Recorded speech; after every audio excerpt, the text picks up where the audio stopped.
I didn't hear anybody singing. And actually, can we have the house lights turned on a little bit? Because I want to make sure people are singing. I can't have you not sing. It's Paris on a Friday night. Come on. Okay, there we go. Now I can see you. So did you get the O's? Like, you kind of got that, right? It's not that hard. You don't have to remember any lyrics, and you just kind of, you can fake it till you make it, as they say. So when it comes around, you'll just figure it out because you're really smart, and we'll just do this together. Okay? Right? We got this? Okay, here we go. And make no mistake, if you're not singing, I will pick on you at some point.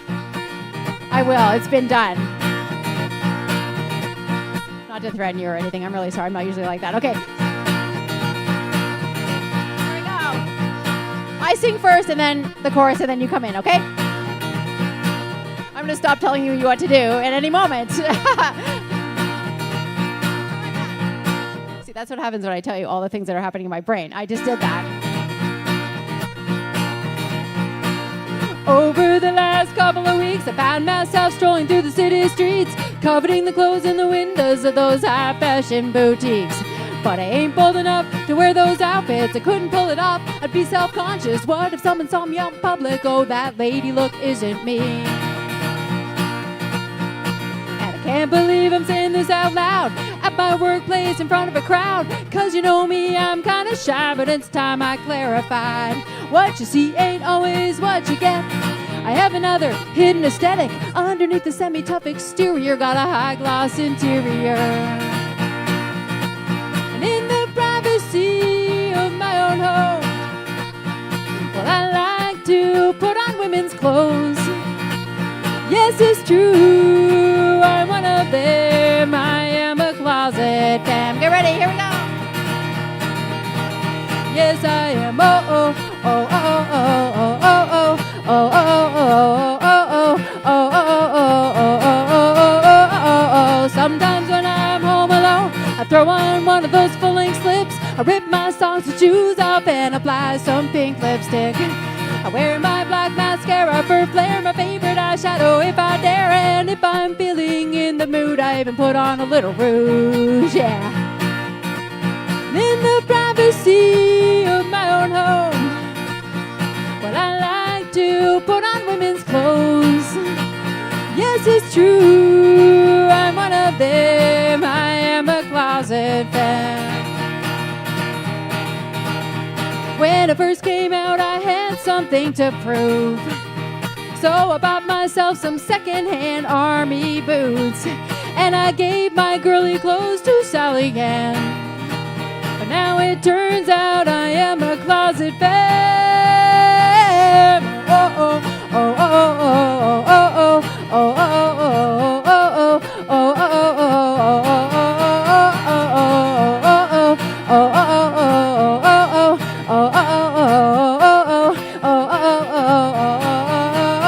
oh, there's a lot of hair product that I have stashed away in my bathroom drawer, including a can of hairspray, 'cause you know I used to be an 80s babe. And when I go on holidays out of town, I pack my jeans and boy button-downs, but my makeup bag and 10 pairs of shoes, well, they take up the most room.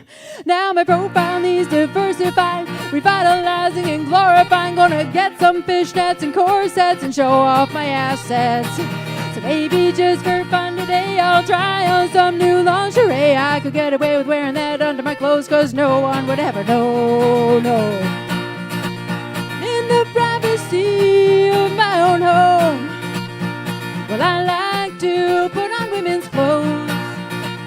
Yes, it's true, I'm one of them. I am a closet femme. Oh, yes, I am. I am a closet femme. Oh, oh, oh, oh, oh, oh, oh, oh, oh, oh, oh, oh, oh,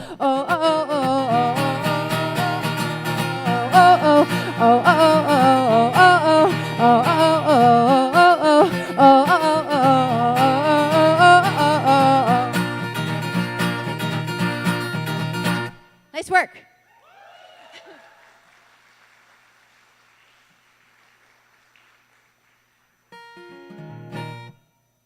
I think I have time for 3 more if I make it quick.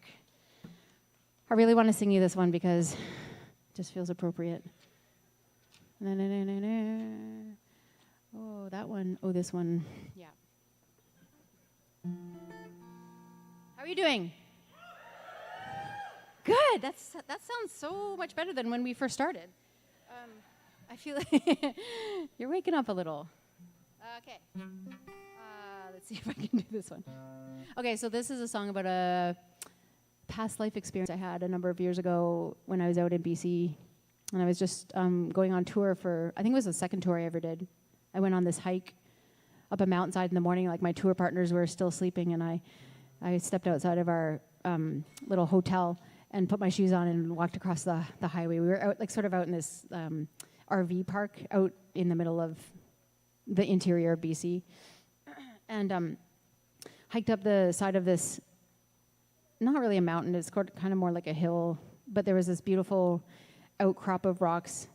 And I got up there and I looked down at my feet and there was this really long bone from a deer's leg. And this really bizarre thing happened. I picked it up and I was like transported to another time, like literally. It was like so amazing. I've never had anything, and I wasn't like on drugs or anything. Like it was the most incredible thing. And it's kind of, it feels weird to talk about it on stage because I can't really explain it thoroughly, but I just really I knew that it was really clear to me in that it was about 10 seconds where I had this feeling, and I knew that my soul was a lot older than the body that it's in right now. So I tried to write a song about it, and this is what I came up with.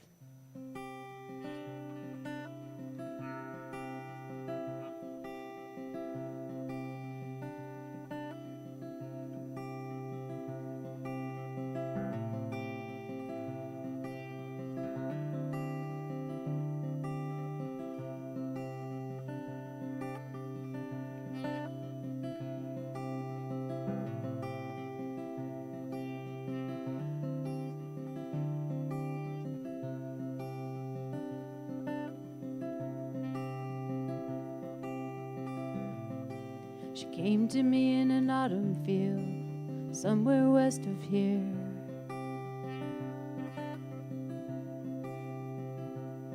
And at my feet she laid a bone down, old and bleached, on the dusty ground.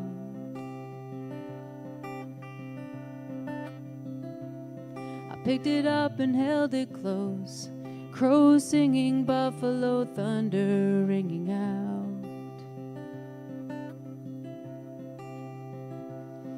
I was running with the herd along the great divide between two worlds.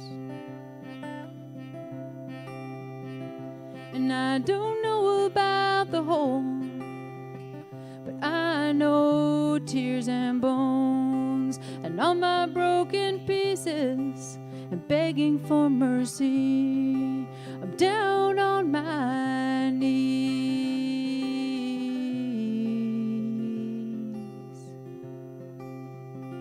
crying holy.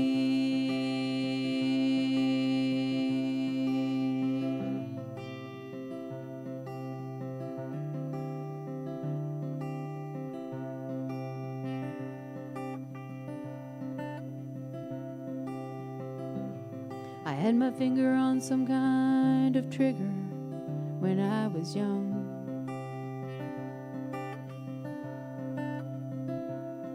I would wake up wondering how I got there and how I would make it home.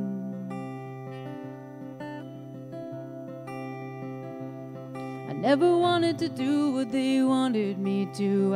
I just didn't know any other way.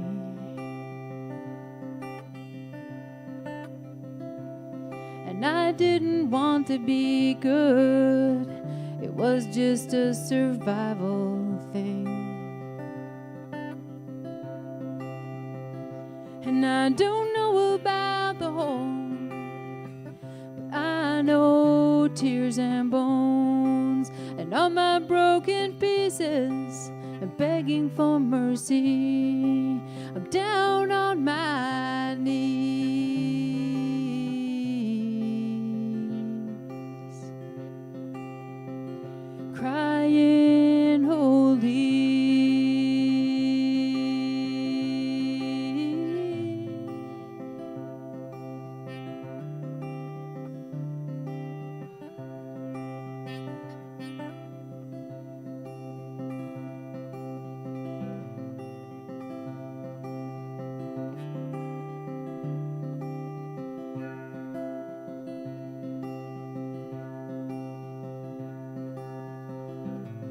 And I was never meant to live in those terrified shadows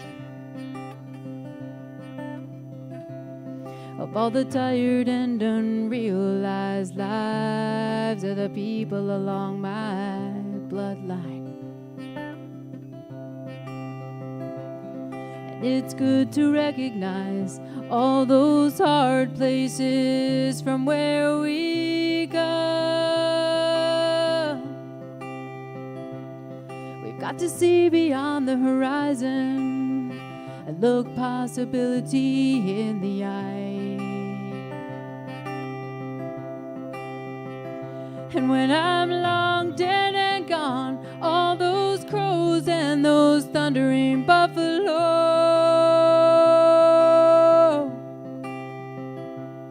will come rest on top this place, and she'll come back and lay down my bones. And I don't know about the home, but I know tears and bones, and all my broken pieces, and begging for mercy. I'm down on my knees,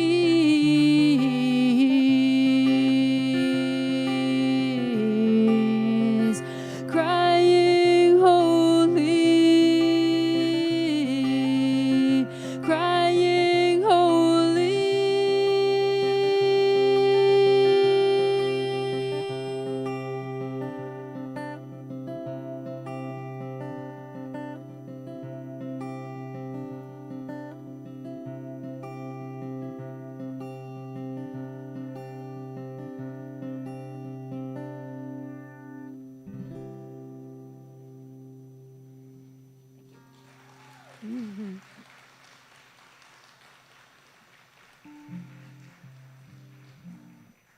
I think, do I have time for like one more really quick one? It's like 2 minutes. I have 2 minutes by my clock. Is that okay? Matt, where are you? Where's Matt up? Can I sing one more really quickie? You're the bomb. Matt just drove here from the Yukon on his bike, on his motorbike. Is that like, is that like amazing? Don't you think that's cool? With his guitar. Okay, like could we please cheer for Matt? Matt Epp is up next, by the way. I'm so excited about that. I'm gonna sing one song, quick song, and then I had a couple of other ones planned, but you know, the harmonica fiasco, etc. I'm just gonna blame it on that. I'm leading a campfire tomorrow night, so if you want to come, I've got a whole bunch of camp songs and some like folky songs and things like that. I would love to sing with you and just share songs around the campfire. So if you feel like you want to do that tomorrow night, I think it starts at 9. It's been such a pleasure to sing for you. Thank you so much for listening. And please give a huge round of applause to Skylight for making this happen. It's such a cool festival, and I hope it continues. And we need to tell our friends and bring our families and all the people that we work with. And please just give them all a huge round of applause. And also the sound people. These guys are awesome. Okay. This is a bit of a tongue-in-cheeker. It's called Doing It for the Chicks.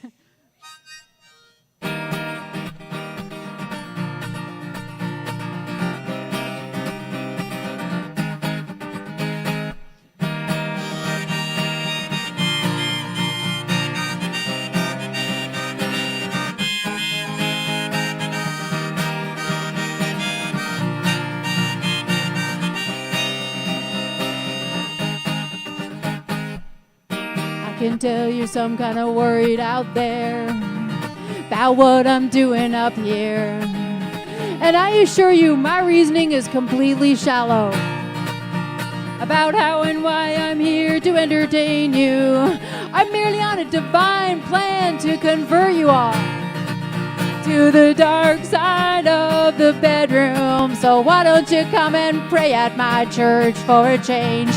That I'll pray on you, cause that's what my kind of people do. I'm just doing this for the chicks.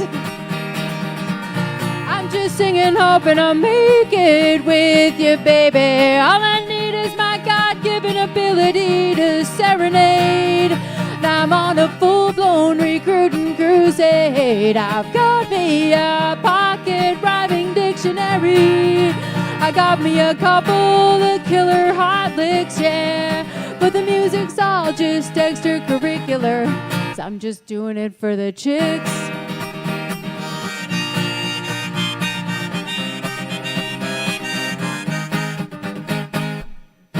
You're the kind of gal who likes to fool around. Well, then I'm the kind of gal you want to be bedding down. If you're bisexual, better yet, a curious hetero, oh, then baby, I'm your man. If you've got a voyeur for a boyfriend, even better. Or if you just feel like doing a little experimenting, why don't you take the plunge and jump the fence with me? And I'll take you for a wild ride on the other side, 'cause I'm just doing this for the chicks. I'm just singing, hoping I'll make it with you, baby. All I need is my God-given ability to serenade. Now I'm on a full-blown recruiting crusade. I've got me a pocket rhyming dictionary. I got me a couple of killer hot licks, yeah. But the music's all just extracurricular, 'cause I'm just doing it for the chicks. Ooh, I'm just doing it for the chicks, yeah.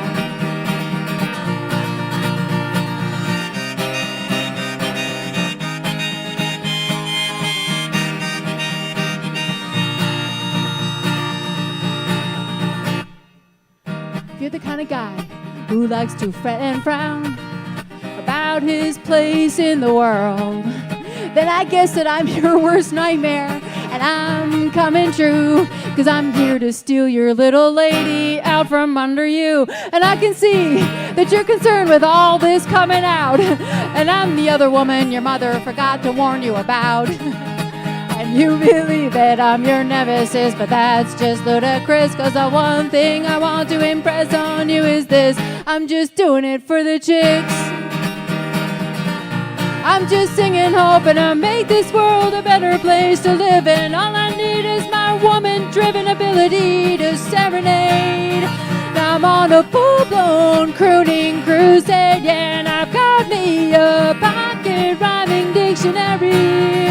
I got me a couple of killer hot licks, yeah, but the music's all just extracurricular. I said the music's all just extracurricular, baby. I said the music's all just extracurricular, 'cause I'm just doing it for the chicks. Ooh, ooh, ooh, I'm just doing it for the chicks. Yeah, yeah, yeah, I'm just doing it for the chicks. I'm just doing it for the chicks. Thank you so much. Good night. Have fun with Mad App.